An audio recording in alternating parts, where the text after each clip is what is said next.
Hindi na nakadalo sa press conference ng bago niyang pelikula si Jaja Padilla. Umilis na kasi kaagad siya patungo sa Amerika para ipagamot ang kanyang stage 1 kidney cancer. Ang mga kasama niya sa pelikula nag-alay rin ng panalangin para sa Divine Diva. Ang Starbite sa Hilar Santiago.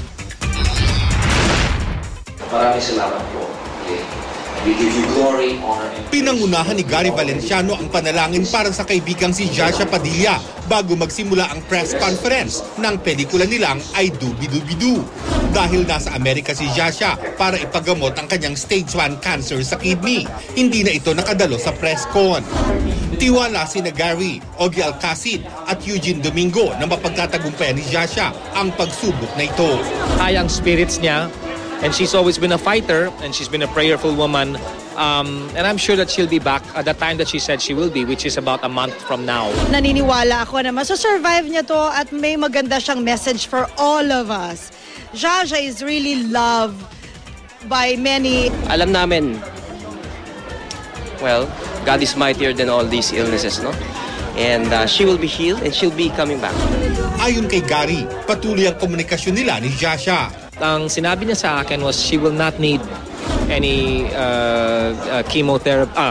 any radiation, you know, and all that. She won't need any chemotherapy, and maliliit lang daw na mga insertions ang gagawin sa kanya para ma-drain kung ano man ang nakita dun sa loob.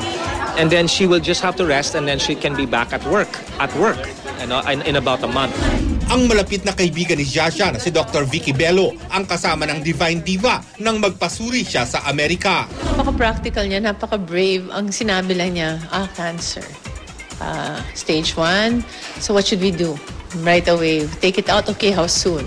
Nag-shift siya sa mode na let's do it. You know, let's get rid of this thing. Nakatakdang bumalik si Vicky sa California ngayong linggo para samahan si Jaja sa gagawing procedure. Yung tumor na ganito kalaki, plus siguro mga 1-inch margin around. That's what he's hoping for. Kasi kahit nakikita mo yung solid mass, may mga cells pa rin dyan na nag-escape. Procedure will take 2 to 3 hours now, and it's laparoscopy, which means that hindi malaki yung hiwa. Lars Santiago, GMA News.